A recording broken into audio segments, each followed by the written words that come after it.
A dark angel. I am regarded as a bad person. In fact, bad would be considered somewhat mild, and I have been on the receiving end of epitaphs of evil, satanic, malevolent, and hell's representative on earth. None of those labels have bothered me in the slightest. Is that because they are true, and that I am content to acknowledge what my behavior amounts to? Perhaps. The greater truth is that they were all delivered coated in emotion, dripping with fuel, and the person hurling what they perceived as an insult at me was doing quite the contrary. They thought they were striking me down, belittling me and hurting me, when they were just making me all the more powerful. But they were not to know this, were they? Very, very few people actually understand why my kind behave as we do. Oh, there are those who have the misfortune, which is their word, to entangle with my kind, know all about our behaviours. They will sit you down and spend all day cataloguing every despicable deed, each aggressive act, and all those malicious moments, as if they were reading from a diary. That is how etched on people's minds we become, how we infect their hearts and poison their souls. I know, because I know what I do. I know, because you show me how it affects you, and you certainly do plenty of telling me, as well as to everybody else who will listen, because that is how embedded we become. We appear coruscating and shining, and then we maim, cripple, and injure.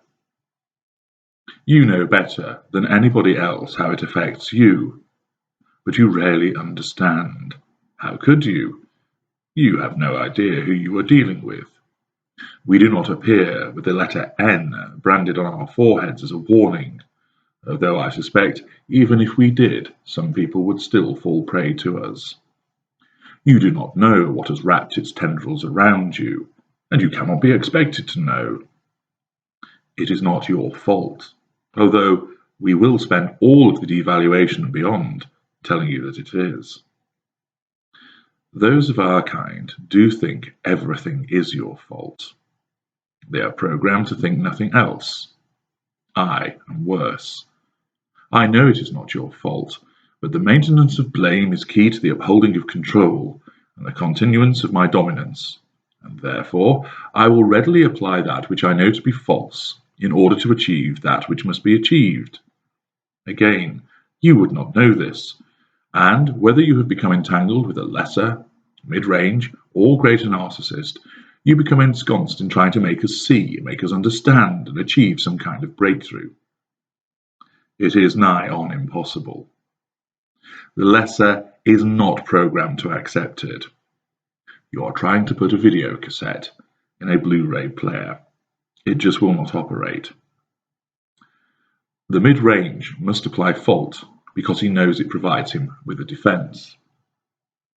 The mid-range narcissist has sufficient awareness to know that the things that he does cause you upset and harm, but he will never own the accountability for that.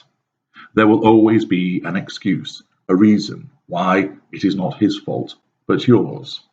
For example, he may well say, I know it upsets you when I don't speak to you for several days, but I need time to myself. Or, I know you get angry when I don't return your telephone calls, but you know how busy I am doing my job to provide for us both.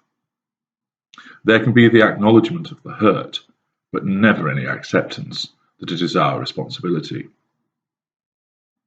The greater of us understand what you are saying and know, in some instances, that you are correct in what you're saying, but we must not accept it, because it is central to our existence that we must remain superior to you, in control of the dynamic, and above you. Those you turn to for assistance do not understand either.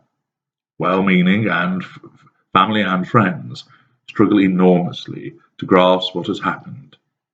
This is because They cannot comprehend someone can actually behave that way, and it becomes easier to think that you are the one with the problem, that you are overtired, stressed.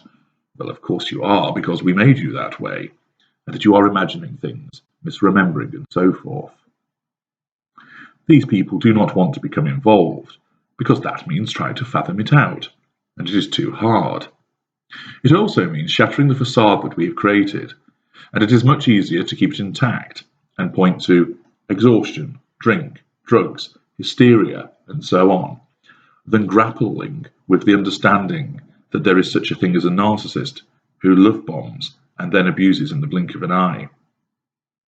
Even those who do try to understand become jaded with the unrelenting newsfeed of abhorrent aberrations that you detail on a daily basis.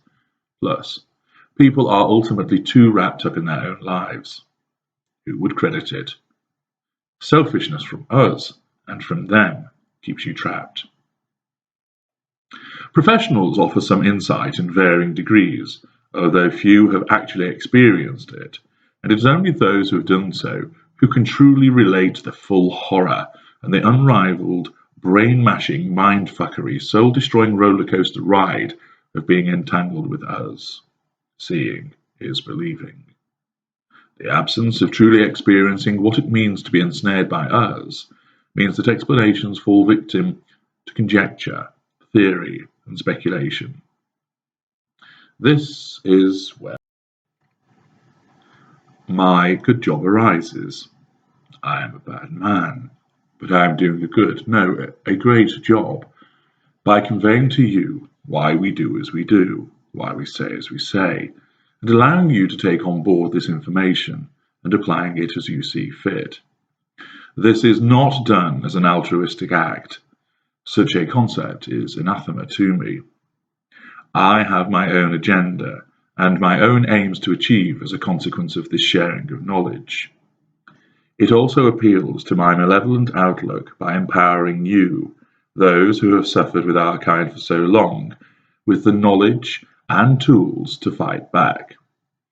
It entertains me to think that the provision of my information is causing consternation and mayhem amongst our kind as you, the empathic victims, move on, fight back, and progress. All across the world, the weaponization of empaths to go into battle with our kind appeals to my concept of control and influence. I owe my brethren no loyalty. It is one for one and damn the all. My methods are my methods are my methods. The useful consequence of my actions, however, is that finally you start to gain understanding. You realize what makes us tick. You finally realize that we operate to our own reality and our own logic. You realize how we see things, and therefore it finally makes sense, even though it does not make sense, if you see what I mean. You do not have to like what I tell you. Indeed, I expect that you will not. That is entirely understandable because of your empathic stance. However, nobody else will tell you just how it is, how we think, why we act, and how we do. Therefore, you do not have to like what I tell you, but you really ought to understand it. You eventually grasp that you were drawn into an illusion. You understand it is lie upon lie upon lie. You realize why that was said, why this was done, and why it keeps on continuing. It still makes no sense to you from your perspective, but then you begin to realize why to us it makes perfect sense, and that is why we do it. You understand eventually that from your perspective it is not about winning the battle, but never fighting the battle to begin with, because the odds are always in our favor. We make the rules, choose the rules, break the rules, and remove the rules. It still takes time for it all to filter through and click into place, but when it does, well, The effect is significant. The phrases that you have heard so many times start to take on a new meaning. The actions which left you bewildered, hurt, and confused now only hurt. You understand why we want you mired in emotion. It still takes you time to plow through that emotional sea, but at least you now realize why you were thrown into it.